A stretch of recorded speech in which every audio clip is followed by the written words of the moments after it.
देखिए, आपकी आवाज़ आ सकती है कि बैन होना चाहिए, मेरी आवाज़ आ सकती है। आपने कहा देश की जनता कह रही है। अगर देश की जनता कह दे कि एथेनॉल बैन होना चाहिए और फिर भी ये सरकार ना माने, तो देश की जनता को कुछ डिसाइड कर लेना चाहिए, निश्चय कर लेना चाहिए कि उसको अपनी बातें कैसे मनवानी है। तो ऐसा नहीं है, जनता सोच रही है। मैंने जैसे बोला, जनता सुनती है, समझती नहीं है, सुनती है, देखती है हमारे साथ अत्याचार हो रहा है, वो निरीह बने रहते हैं, वो सब सहन करते रहते हैं, अत्याचार सहन कर रहे हैं। गुलाम है ये देश, गुलामों की आबादी है ये देश, गुलामों की मानसिकता है ये देश। हमको वो पसंद आता है जो हमारे पर थोपा जाता है। तो फिर ऐसे में क्या लग रहा है, जो एथेनॉल से जो गाड़ियां खराब हो रही हैं, कई सारे वीडियो सामने आ रहे हैं, मंत्री जी चुप है, मोदी जी कुछ कह नहीं रहे हैं, फिर जनता ऐसे ही अपनी गाड़ियां बर्बाद करती रहे? मोदी जी तो अयोध्या कांड पर भी कुछ नहीं बोले, नीट पेपर लीक हो गया उस पर कुछ नहीं बोले, सारे स्टूडेंट हाय हाय कर रहे हैं, पूरा देश हाय हाय कर रहा है, नहीं बोले। तो वो बोलने के लिए उनके अपने मुद्दे हैं। वो मेलोडी को चॉकलेट खिलाने के बारे में बड़े खुश होकर बयान दे देंगे, ऐसी बातें तो करने में उनको पसंद आता है। तो ये बयान नहीं देंगे कि अयोध्या में कांड, जब वो कांड हुआ मेलोडी वाला तभी ये कांड हो रहा था अयोध्या वाला, लेकिन वहां उनका ध्यान नहीं जाता है। तो क्या लग रहा है नितिन गडकरी जी वो मंत्री पद के लायक नहीं है, वो अपने बेटा को फायदा पहुंचाने के लिए ही मंत्री बने हुए हैं? मैंने थोड़ी मंत्री बनाया है इसको, देश की जनता ने बनाया है। देश की जनता ने मंत्री नहीं बनाया है। देश की जनता ने तो किसी को प्रधानमंत्री भी नहीं बनाया, मुझसे सुन लीजिए। किसी ने भी देश की जनता ने प्रधानमंत्री को चुनाव नहीं किया है, ये हमारे ऊपर थोपा जाता है। देश की जनता जिसको चुनकर भेजती है वो नहीं होता है। और आप अभी देख रहे हैं देश की जनता ने जिन MP और MLA को चुनकर भेजा था वो कहाँ पाला बदल के जा रहे हैं।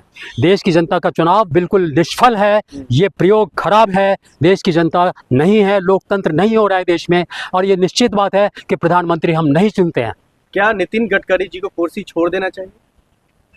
वो क्यों छोड़ दे, वो तो खुश है। सवाल ये है, जो अगर जनता परेशान है, आप जैसे लोग परेशान है, तो क्या देश वो कुर्सी लायक नहीं है? काश कि मेरे परेशान होने से वो गडकरी जी या कोई और मंत्री अपना पद छोड़ दें। तो ऐसा नहीं हो सकता। परेशान होने से मंत्री पद नहीं छोड़ते हैं? नहीं छोड़ते हैं, और साफ साफ कह दिया उन्होंने कि हम मंत्री पद नहीं छोड़ेंगे। अभी देख लेना नीट में कितना आंदोलन इसी बात के लिए तो हो रहा है कि मंत्री पद छोड़ दीजिए। छोटी सी बात है, आपके यहाँ इतने भ्रष्टाचार हो रहा है, 93 पेपर्स लीक हो रहे हैं, लगातार लीक हो रहे हैं, सारे जो जितने उसके लिए होते हैं परीक्षाओं के लिए वो लीक हो रहे हैं, ना केवल परीक्षाओं वाले लीक हो रहे हैं, जो भर्ती के परीक्षाएं होती है वो भी लीक हो रही हैं। और सब इसके बावजूद मंत्री कोई भी इस्तीफा नहीं दे रहा है, जमकर बैठे हैं, बेशर्मी के साथ बैठे हैं, ढीठता के साथ बैठे हैं। और जो देश का प्रधानमंत्री है वो सुन नहीं रहा है, उसकी आवाज़ नहीं आ रही है, वो देख नहीं रहा जनता की तरफ। कोई भी ऐसी शब्द है ही नहीं कि जनता का कोई लिहाज है। नितिन गडकरी जी कुर्सी के लायक हैं? देखिए, नितिन गडकरी जी कुर्सी के लायक हैं, तो अगर ये वाली लायक की बात जब आ जाएगी तो शायद सारे ही मंत्रिमंडलों को और सारे प्रधानमंत्री समेत सारे लोगों को इस्तीफा देना पड़ेगा। लायक तो कोई भी नहीं है। नितिन गडकरी जी कुर्सी के लायक है? अगर कोई और लायक है तो नितिन गडकरी भी लायक है भाई। किसी भी मेढक को बिठा दो, लायक हो जाएगा। यहाँ तो वही सवाल है ना। मतलब आप ये कह रहे हो जो देश की जनता के लिए नितिन गडकरी जी सही है, वो एथेनॉल? मैंने यही नहीं कहा कि देश की जनता के लिए नितिन गडकरी सही हैं। मैंने कहा कि आपने मुझे पूछा क्या नितिन गडकरी, यहाँ तो मैंने कहा ना किसी मेढक को भी मंत्री बनाओगे तो वो भी लायक ही माना जाएगा।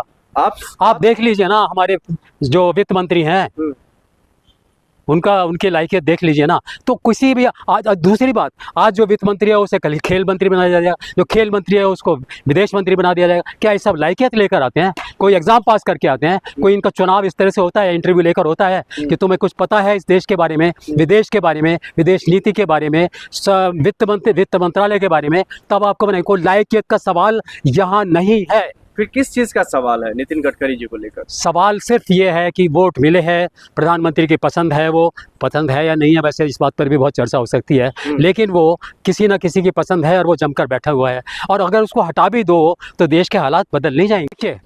आपकी आवाज़ आ सकती है कि बैन होना चाहिए, मेरी आवाज़ आ सकती है। आपने कहा देश की जनता कह रही है। अगर देश की जनता कह दे कि एथेनॉल बैन होना चाहिए और फिर भी ये सरकार ना माने, तो देश की जनता को कुछ डिसाइड कर लेना चाहिए, निश्चय कर लेना चाहिए कि उसको अपनी बातें कैसे मनवानी है। तो ऐसा नहीं है, जनता सोच रही है, मैंने जैसे बोला जनता सुनती है, समझती नहीं है, सुनती है, देखती है हमारे साथ अत्याचार हो रहा है, वो निरीह बने रहते हैं, वो सब सहन करते रहते हैं, अत्याचार सहन कर रहे हैं। गुलाम है ये देश, गुलामों की आबादी है ये देश, गुलामों की मानसिकता है ये देश। हमको वो पसंद आता है जो हमारे पर थोपा जाता है।